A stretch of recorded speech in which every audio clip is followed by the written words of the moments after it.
Bom dia, boa tarde, boa noite. O meu nome é Bruna, esse é o I Am Narcic.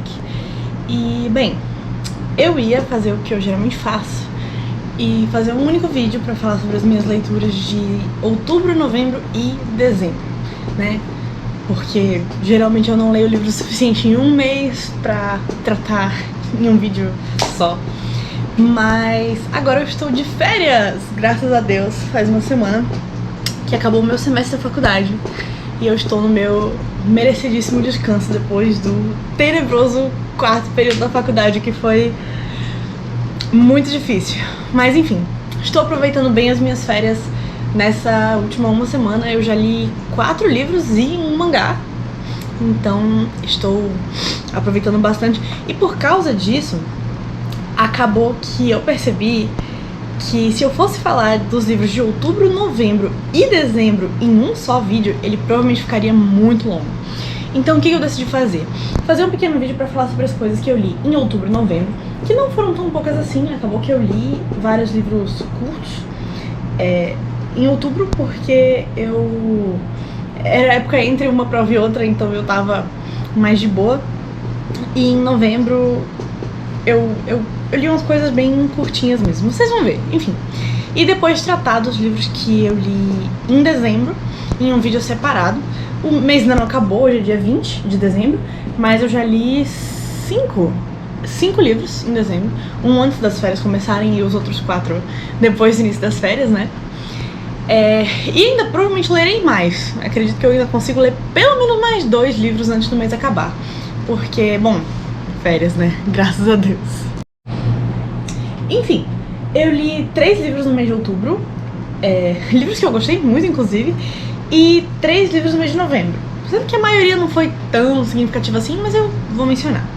Em outubro eu comecei lendo o... Ele tá aqui embaixo, mas é meio ruim de pegar. Ah não, tá aqui, ó. Eu reorganizei a minha estante recentemente e eu não tô com os livros na mão porque seria meio difícil tirar todos eles do frágil equilíbrio no qual essa estante se encontra. Mas enfim, o primeiro livro que eu terminei em outubro foi Long Shadow, o terceiro da série dos Contos de Fadas da Regência, né, da Olivia Atwater. E eu dificilmente achava que depois de ler o Contos de Fadas e perceber que, assim, ele era bom, ele era um livro muito bom, mas não chegava nem perto de Half a Soul, que é o primeiro livro da série. Eu não tinha uma expectativa tão alta assim pra esse, mas quando eu li esse eu acreditei que ele chega assim ao nível de Half a Soul. O meu favorito continua sendo o Half a Soul, mas eu dei a mesma nota que eu dei pro Half a Soul pra esse aqui, que é 4,75 estrelas. Na verdade, eu sinceramente penso que eu poderia ter dado 5 estrelas pro primeiro, mas isso aí é um detalhe que eu discutirei no meu vídeo de retrospectiva do ano inteiro. Porque o Half a Soul certamente vai ficar na minha lista de melhores livros do ano. E esse aqui também é muito, muito bom. O que eu percebi quando eu terminei esse livro e, consequentemente, terminei a série inteira, foi que o legal desses livros é que cada um deles trata de um assunto diferente. O primeiro, o Half a Soul, ele trata sobre toda essa questão de se sentir diferente, de não se encaixar na sociedade. E na verdade esse aqui também fala disso, mas esse aqui tem um outro tema maior. Então eu considero que esse tema de ser diferente, de não se encaixar, é mais do primeiro. O segundo trata mais das dificuldades da classe trabalhadora, especificamente. E assim, essa é a coisa mais legal do que ele faz. Eu só dei uma nota mais baixa pro segundo livro porque pra mim o casal não tem tanta química quanto os casais dos outros 2 livros. E esse aqui, o grande tema que ele trata é sobre a morte e sobre aceitar aquilo que você não pode mudar. Eu só não achei a história perfeita, eu só não acho que ele merece 5 estrelas, porque ele acabou tendo uma resolução muito, muito feliz e utópica, sabe? E a autora, ela explicou por que a resolução é tão feliz e utópica no final do livro, e eu compreendi, eu achei que a ideia dela faz sentido, mas eu teria feito diferente. Eu não posso explicar muito porque senão eu vou dar um spoiler muito grande, mas é isso basicamente. Eu acho que se uma coisa tivesse sido diferente no final, o livro teria sido perfeito, justamente por causa de como ele trata esse tema de morte e de aceitar aquilo que você não pode mudar. Mas, na verdade, a grande questão é que a protagonista, ela luta contra essa ideia de aceitar que você não pode mudar o livro inteiro. Ela quer tentar mudar mesmo aquilo que parece impossível de mudar. E isso se relaciona com o tema geral de morte. Enfim, se eu falar mais, eu vou acabar dando spoiler, mas eu achei que o tema foi tratado de maneira muito interessante e inovadora nesse livro. Eu gostei muito do romance. Esse livro, diferente dos outros dois, ele é um romance sáfico. Eu achei isso muito legal, eu achei o casal muito fofo. Eu achei que elas são um bom casal, tem química, elas só ficam atrás, é claro, do casal do primeiro livro. Pra mim, aquele é o melhor romance entre a Dora e o Elias em Half a Soul. Eu amo eles demais. Mas eu gostei muito do casal desse aqui, eu gostei de como as informações foram sendo reveladas. E eu acabei dando uma nota super alta pra esse aqui, 4,75 estrelas.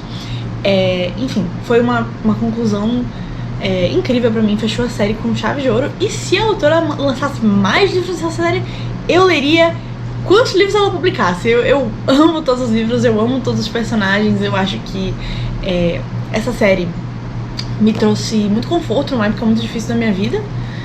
E eu sinto que isso talvez faça eu gostar até mais dos livros do que eles merecem, mas eu acho que eles são muito bem construídos, muito confortáveis e eu acho que eles vão ter um lugar no meu coração pra sempre. Eu acho que uma série de fantasia não me trazia tanto conforto desde que eu li a série A Passa Espelhos, da Christelle Davot. Mas, enfim, eu gostei muito desse livro. Depois eu li o livro da Iliac Crest. Eu não vou pegar ele porque eu não sei onde ele tá. De novo, eu tô no processo de reorganizar os meus livros e os que estão na estante já estão organizados, mas tem muitos lá pra trás que não estão ainda e eu não sei onde esse livro tá. Mas eu li esse livro, da Iliac Crest. Eu li ele em inglês, por isso tô falando do título em inglês. Eu não acho que ele tenha sido publicado em português ainda, mas o título seria, né, A Crista Ilíaca, ou A Crista do Ilho. E ele, na verdade, foi escrito originalmente em espanhol por essa autora, se não me engano, por essa autora chamada Cristina Rivera Garza. E o livro, ele é um dos melhores livros que eu li no ano, com certeza. Eu já vou dar spoiler, eu dei 5 estrelas pra ele, apesar de ele ser muito confuso, e eu me senti muito confusa todo o tempo enquanto eu tava lendo. Não era um confuso ruim, era um confuso do tipo que fazia você refletir. E eu confesso que a nota alta que eu dei pra esse livro foi com certeza influenciada pelo fato de que muitas das ideias contidas no livro são coisas que eu já pensava e que eu já concordava antes. E que eu adorei ver a maneira como a autora coloca esses temas no livro. Por quê?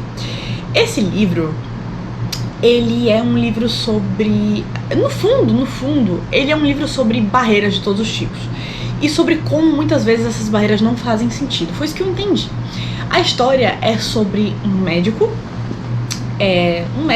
de meia idade que tá lá vivendo a vida dele, e ele trabalha num hospital que fica numa fronteira, que é uma fronteira entre dois locais imaginários, mas que claramente é pra simbolizar a fronteira entre o México e os Estados Unidos, que é de onde a autora vem, inclusive. Muito da vida dela, se eu não me engano, foi passada ali perto da fronteira entre o México e os Estados Unidos. E, assim, uma noite ele recebe a visita de uma ex-namorada dele e uma outra mulher que ele não conhece, e que diz que ela é uma famosa escritora que desapareceu há muito tempo. E essas duas mulheres, elas viram pra esse cara e elas dizem que elas sabem o segredo dele, e que o segredo dele é que, na verdade, ele é uma mulher. E ele fica muito confuso com isso. E, a princípio, ele nega com muita ênfase. Ele sente a necessidade, inclusive, de se reafirmar como homem nesse primeiro momento. E a gente observa isso por meio de como ele começa a falar de sexo a partir do momento em que ele é acusado de ser uma mulher. Porque antes disso ele não fala de sexo em nenhum momento. Ele até fala sobre a atração que ele sente por essa ex dele, mas é só isso. Mas ele começa a falar dos órgãos genitais dele, ele começa a falar de sexo, e eu sinto que isso é parte da necessidade dele de se reafirmar como homem. Ele fica, não, olha só, eu sou um homem, eu tenho um pinto. Ele sente muito essa necessidade de se reafirmar. Mas com o tempo, ele começa a refletir sobre isso. E ele começa a perceber que meio que não importa. Ele começa a perceber... Tem uma cena muito legal no hospital em que ele trabalha. E ele fala o livro inteiro que o hospital em que ele trabalha é um hospital em que os pacientes vão pra morrer. Os pacientes lá, eles não têm muita perspectiva de melhora e eles realmente vão lá pra se isolar e morrer. E provavelmente não voltar. E quando ele tá lá refletindo sobre toda essa questão de gênero e sobre essa acusação de ser uma mulher, ele fala que ele percebe, observando tanto os funcionários do hospital quanto os pacientes, que realmente não tem nada que comprove. Assim, ele observa os funcionários e ele fala que nem as funcionárias têm alguma característica que marque elas definitivamente como mulheres e nem vice-versa. E ele olha para os pacientes e ele percebe que, tipo, tão perto da morte, quando eles estão tão perto da morte, quando eles estão nessa situação tão precária, não importa e não muda em nada se durante a vida eles foram homens ou mulheres.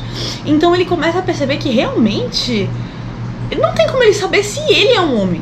Não tem como ele saber se o que as mulheres que ele conhece e acusaram ele de ser uma mulher, não tem como ele saber se essa acusação é falsa. E ele acaba o livro meio sem ter certeza sobre isso. E isso é muito interessante pra mim, porque eu sempre pensei isso. Não, nem sempre, mas desde que eu comecei a refletir criticamente sobre gênero, eu sempre pensei isso, que na verdade as diferenças que a sociedade diz que existem entre homens e mulheres são coisas bem arbitrárias e imaginárias. E as diferenças, tanto entre gêneros como construtos sociais, quanto entre sexos biológicos, são muito ínfimas e muito facilmente rompidas. Então eu achei essa reflexão extremamente interessante. E o livro também trata de outras barreiras. Ele trata de barreiras no quesito fronteiras, nessa fronteira imaginária que representa a fronteira entre o México e os Estados Unidos, e em como ela é também arbitrária e como o uso de poder e de violência nessa fronteira é arbitrário.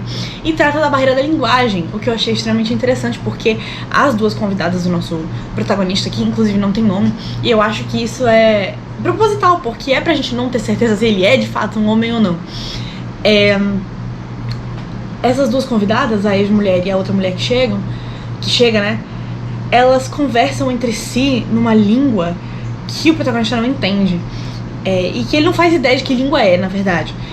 E ele se sente excluído porque elas conversam nessa língua e ele não entende essa língua. E essa barreira da linguagem que surge entre eles também é muito significativa. Então, enfim, é um livro extremamente interessante, é um livro que me trouxe muitas reflexões. Depois que eu terminei de ler esse livro no começo de outubro, eu li os dois bem no começo do mês.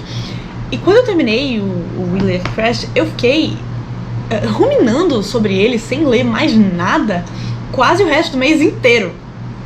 Isso foi quanto ele me afetou. Eu esperava algo diferente. Eu já queria ler esse livro fazia muito tempo, já fazia uns 3, 4 anos que eu já tinha ouvido falar sobre ele e queria ler ele, mas eu esperava algo muito diferente do que eu de fato li. Eu esperava algo muito mais objetivo e muito menos confuso do que eu de fato li, mas eu fiquei muito satisfeita com o que eu de fato li. Dá pra entender? Bom, agora eu já falei de quase todos os melhores livros que eu li, então o resto do vídeo eu creio que vai ser menos intenso e interessante. Depois de terminar esse livro, eu li Desencantada, da Karina Risse, que é o 5º livro da série Perdida. E isso é meio fora do personagem pra mim, porque eu acredito que... Eu já mencionei várias outras vezes em outros vídeos que eu não sou tão fã de romance, e Perdida é uma série de romance. Mas quando eu tava no começo da minha adolescência, eu era fã de romance. E romance era, na verdade, a maior parte do que eu lia. E quando eu tinha 13 para 14 anos, é que eu li a série Perdida pela primeira vez. E eu já tinha lido esse livro, o 5º, Desencantada, em 2018, com 13, 14 anos. E eu já tinha gostado muito desse livro. O Desencantada era o meu livro favorito dos 5 que existiam até aquela altura da série Perdida. E por que eu li ele de novo? porque eu tava conduzindo uma releitura da série Perdida pra ler o último volume, que é Indomada, que saiu em 2021, creio eu. Essa releitura tinha começado há bastante tempo.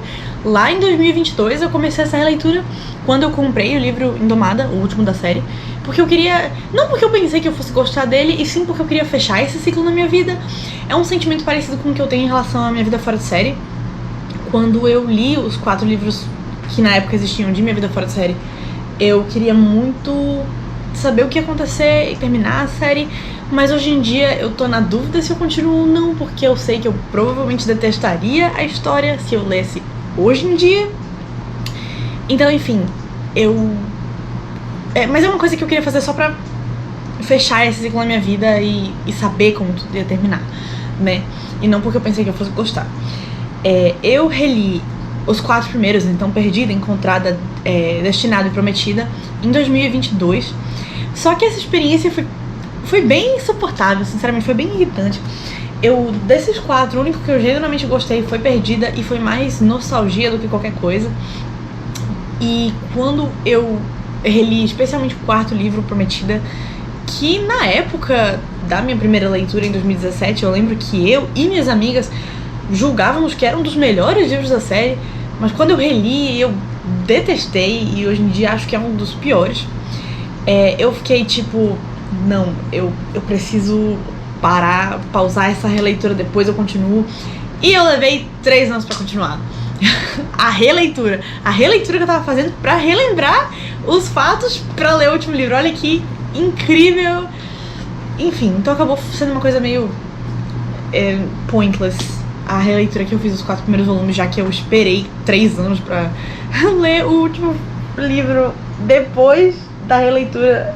Enfim, eu sou burra, e eu detestei tanto o 4º livro, Prometida, quando eu reli ele, que eu fiquei com um medo extremo de reler o 5º, Desencantada, apesar de saber que ele era bem diferente e de saber que ele era meu favorito.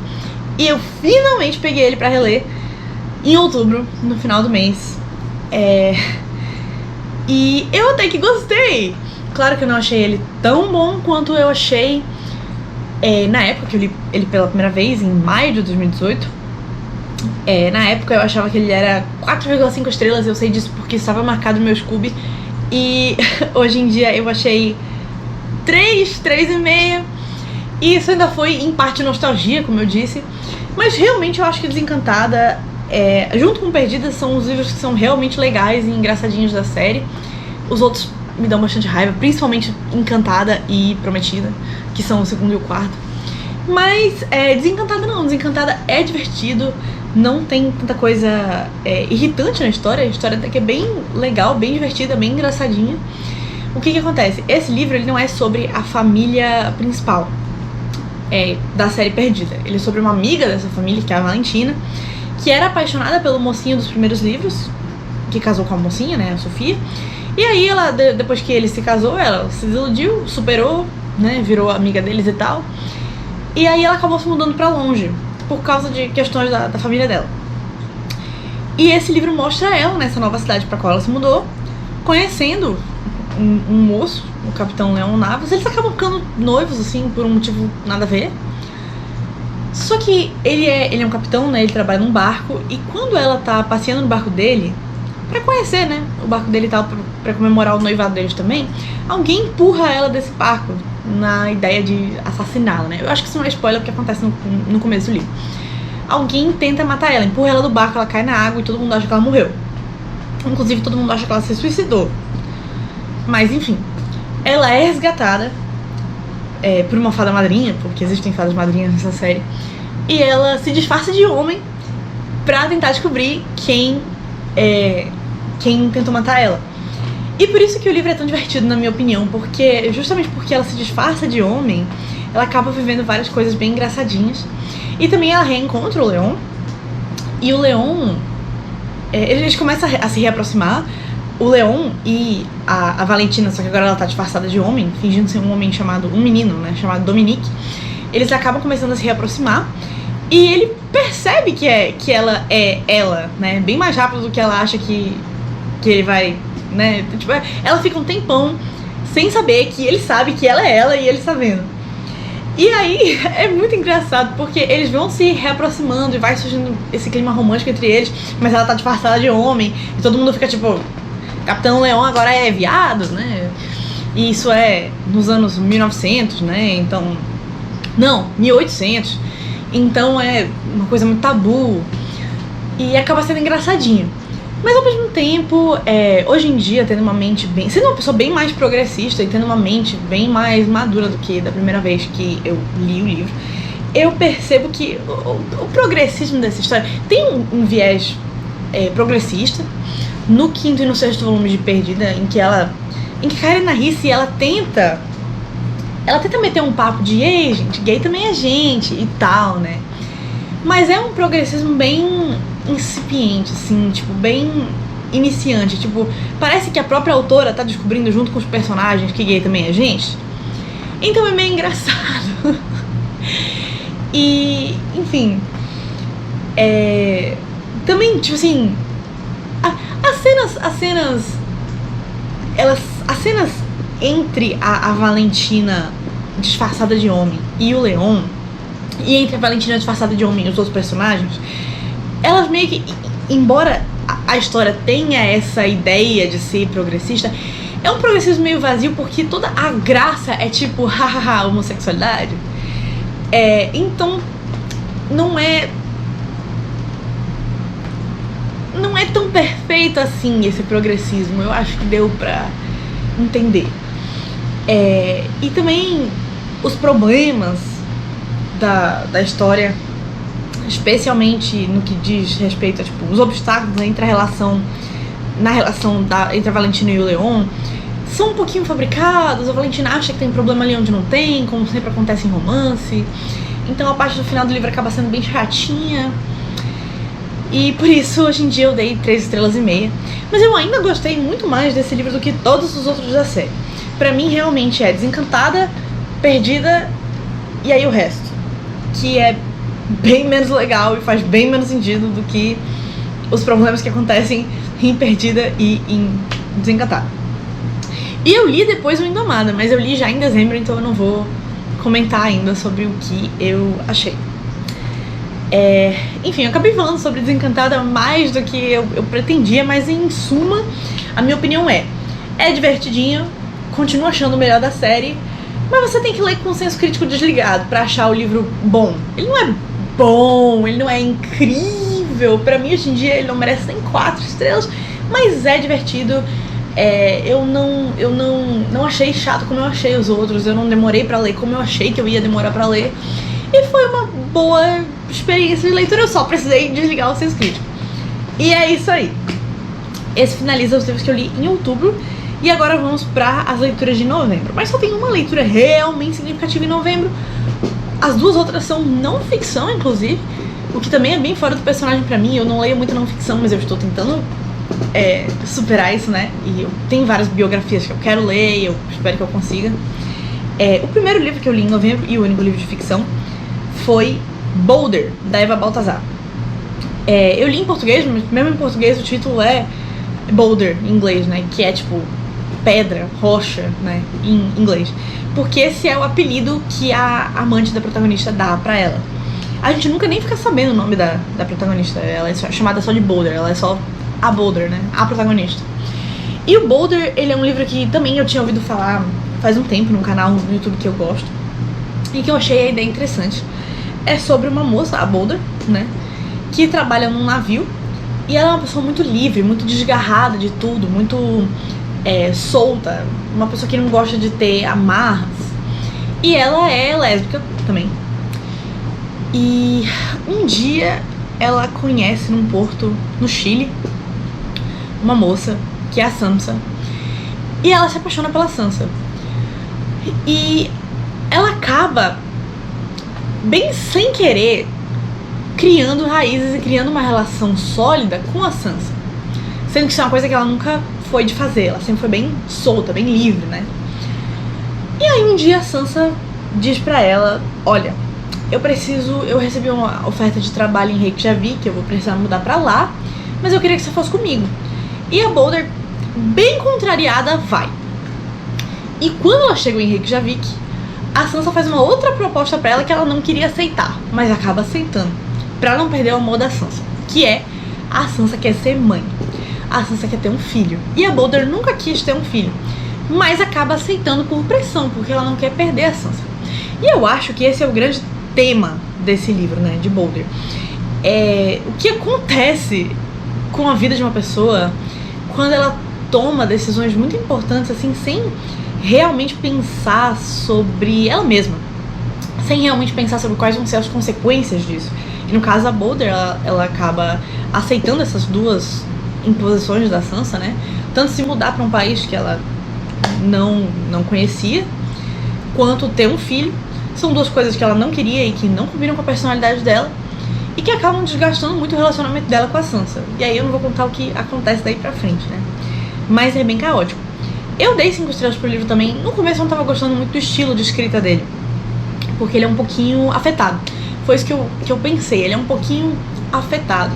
Ele é um pouquinho exagerado. Mas com o tempo eu acabei gostando. Eu acho que o estilo de escrita faz sentido com a personagem, faz sentido com a história que está sendo contada. O livro é bem conciso também, ele tem tipo 120 páginas. Eu li vários livros bem curtos nesses últimos meses.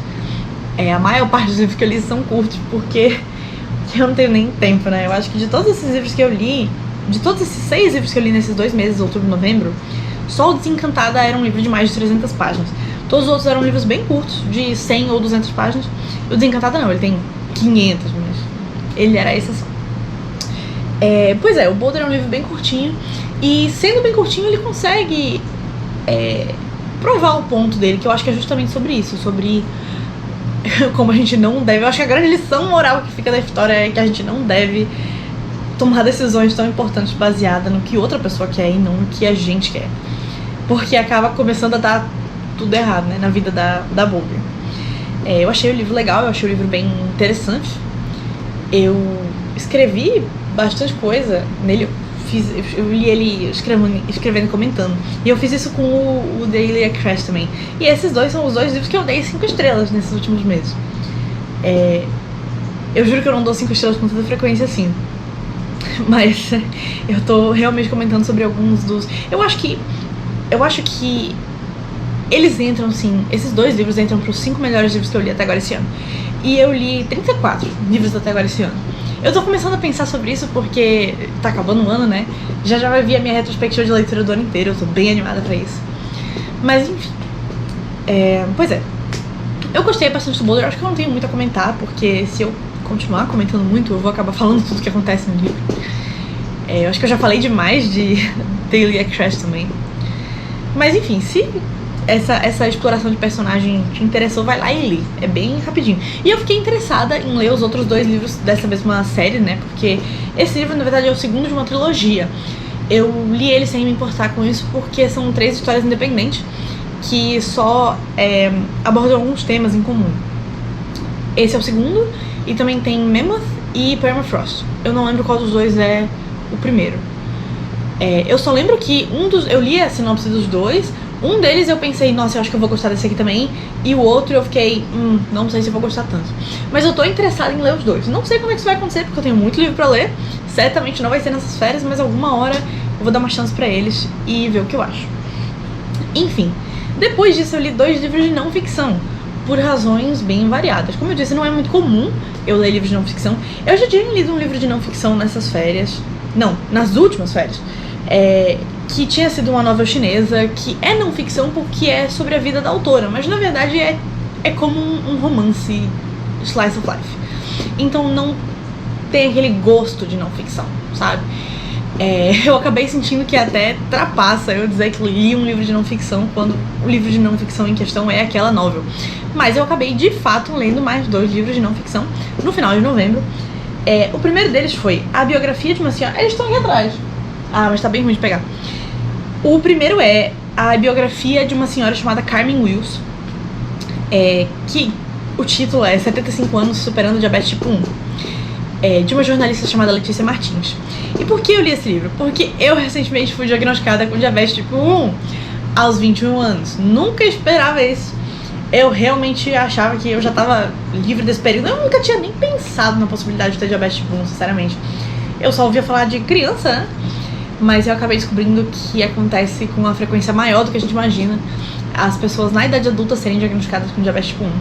E por causa disso eu claramente fiquei interessada no assunto, comecei a seguir várias pessoas na internet que falam sobre diabetes tipo 1, comecei a ler sobre diabetes tipo 1. Eu li esse livro e eu comprei um outro chamado 100 anos de insulina, sobre a história da insulina, que eu ainda não li. E por que eu li esse livro? Porque a Carmen Wills, que é a pessoa cuja vida é exposta nesse livro, é uma senhorinha de 94 anos, quase 95, ela vai fazer 95, eu acho, agora em janeiro, fevereiro, não sei,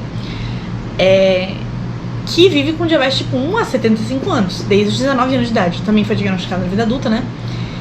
E eu acho que toda a comunidade de diabetes tipo 1 do país tira dela muita inspiração, porque ela conseguiu, principalmente por meio da disciplina e da fé, controlar a diabetes, viver bem com a diabetes e chegar a uma idade muito avançada, praticamente sem complicações.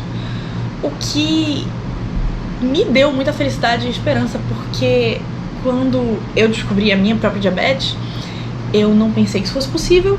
Eu não pensei que fosse possível viver muito e viver sem complicações. E ter filhos também.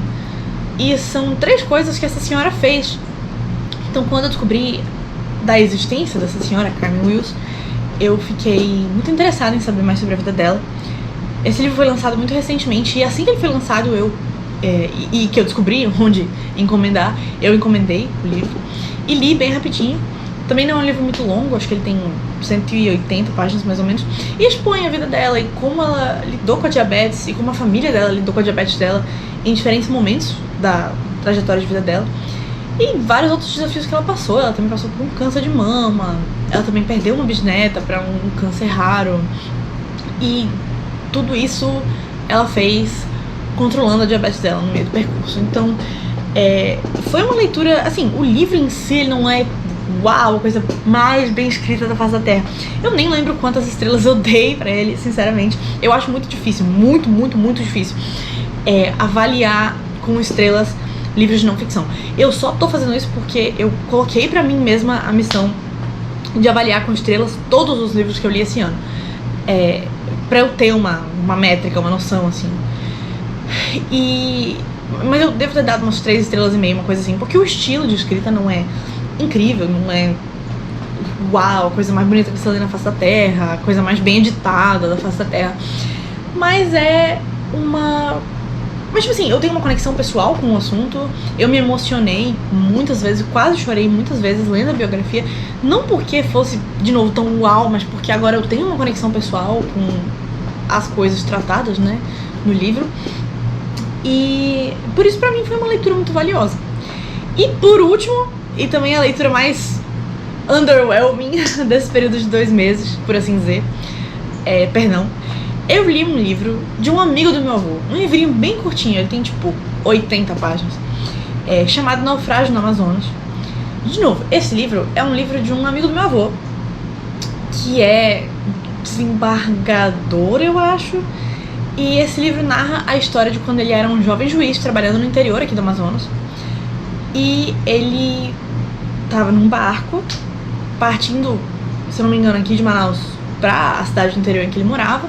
E esse barco acabou naufragando. E foi, assim, é importante. A existência desse livro e a publicação desse livro é importante porque esse tipo de coisa acontece e não recebe a devida atenção. Então ele mesmo fala nesse livro que até hoje ninguém sabe quantas pessoas morreram nesse acidente. E as pessoas, elas não ligam tanto quanto elas deveriam, justamente porque eram pessoas do interior, em sua maioria, pessoas pobres, muitas pessoas não documentadas. Então acaba que essas vidas foram apagadas da história. E quase ninguém fala mais hoje em dia sobre esse naufrágio muito trágico e muito fatal que aconteceu lá nos anos 80. Por isso foi interessante a leitura também. Ele fala da perspectiva dele, né? Porque ele tava no barco e ele sobreviveu, claro, até porque escreveu esse livro depois, né? E já faz muitos anos, faz uns 40 anos desde que isso aconteceu. Mas, de novo, o livro ele não é assim, uau. E quando eu tava lendo, o que eu mais pensava o tempo todo era: meu Deus, é muito visível que esse livro foi escrito por um advogado, porque a minha família inteira é do meio do direito, então eu conheço o tipo, sabe? E aí, quando eu tava lendo esse livro, eu só pensava: nossa, isso aqui é linguagem de advogado, isso aqui é palavra que um advogado usaria, isso aqui é exatamente o que um advogado diria. E isso pra mim era meio engraçado. Eu acabava rindo um pouco enquanto eu tava lendo o livro por causa disso. Eu li esse livro já bem no finalzinho do mês de novembro, e eu só consegui ler ele inteiro.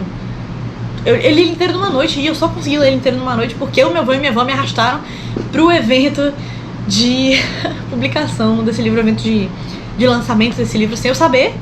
Eu tava muito cansada, voltando da faculdade, eu já tinha ido pro hospital e passado até 7 da noite na faculdade. E aí os meus avós, eles me pegaram e me levaram pro evento de lançamento desse livro, que era só o meio do direito, só a politicada, só a galera da advocacia do Amazonas, né, a galera mais importante da advocacia do Amazonas. E eu tava entediadíssima. E aí eu falei pro meu avô: vô, deixa eu comprar um exemplar desse livro aí do teu amigo pra eu ficar lendo, pra pelo menos estar fazendo alguma coisa nesse evento, porque eu não tô fazendo nada aqui. E aí ele falou: tá bom. Aí eu comprei o livro e eu li. Mas como eu disse, é importante pra dar visibilidade pra esse tipo de acidente que acontece.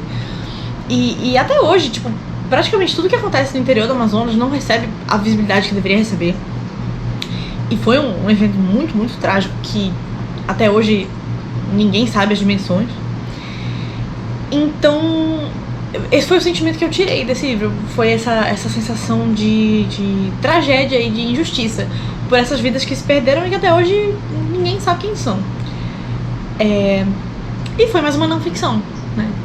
Eu achei bom também ter lido esse livro por isso, porque eu quero me acostumar mais com ler não ficção. Eu quero me familiarizar mais com o gênero de não ficção. Tem várias biografias, tem vários livros de não ficção que eu quero ler, tem vários que estão na minha prateleira faz alguns anos e que eu ainda não tive coragem de ler, porque eu tenho medo, eu me sinto intimidada pelo gênero de não ficção. E eu ter lido esses dois livros, a biografia da Carmen Wills e esse livro sobre esse naufrágio, acabaram me fazendo perceber que não é tão difícil assim ler não ficção, e que é interessante ler não ficção. E me animaram mais pra ler os outros livros de não ficção que eu quero ler. Então acabou sendo uma experiência muito valiosa, embora não tenham sido livros que eu fiquei uau lendo. E é isso. Eu já acho que só de eu falar desses 6 livrinhos que eu li nesse período conturbado na faculdade, porque eu não sei como eu consegui ler 6 livros, porque esse período na faculdade foi intenso, foi muito intenso. Eu tava fazendo prova, tava sofrendo. Em outubro não tanto. Em novembro sim. Em novembro eu tava fazendo muita prova, tava numa loucura só. Mas tudo bem, já acabou. Graças a Deus eu consegui passar em tudo depois de muito sofrimento. E pois essa foi a minha leitura de outubro e novembro. E eu volto em breve pra falar das minhas leituras de dezembro. Dezembro tá sendo um mês de leituras muito variadas e de leituras muito interessantes. Eu não tive nenhuma leitura, de novo, 5 estrelas até agora, mas eu tive algumas leituras que eu gostei bastante. E eu espero encontrar leituras ainda melhores. Eu vou começar agora, O Admirável Mundo Novo, que é um livro que eu tava esperando pra ler fazia um belo tempo. Eu acho que eu ganhei esse livro de aniversário da minha mãe uns 2 anos atrás. E eu tenho altas expectativas pra ele, então quem sabe, talvez ele seja a minha próxima e quem sabe última leitura 5 estrelas do ano. Vamos descobrir, né? E eu também vou voltar em breve pra fazer a minha retrospectiva geral de leitura do ano. Eu tô muito animada pra isso. Eu quero incluir alguns dados novos, algumas análises novas sobre a minha própria leitura esse ano no meu vídeo de retrospectiva. Eu acho que eu já vou estar viajando na casa da minha mãe, lá nos Estados Unidos, quando eu for gravar esse vídeo. Eu não sei como eu vou achar um segundo de paz e um local quieto pra gravar vídeos lá na casa da minha mãe, mas eu vou conseguir. Vou trazer essa retrospectiva e, se Deus quiser, ter um ótimo ano de leitura em 2026 também. Então é isso. Até muito em breve e tchau, tchau!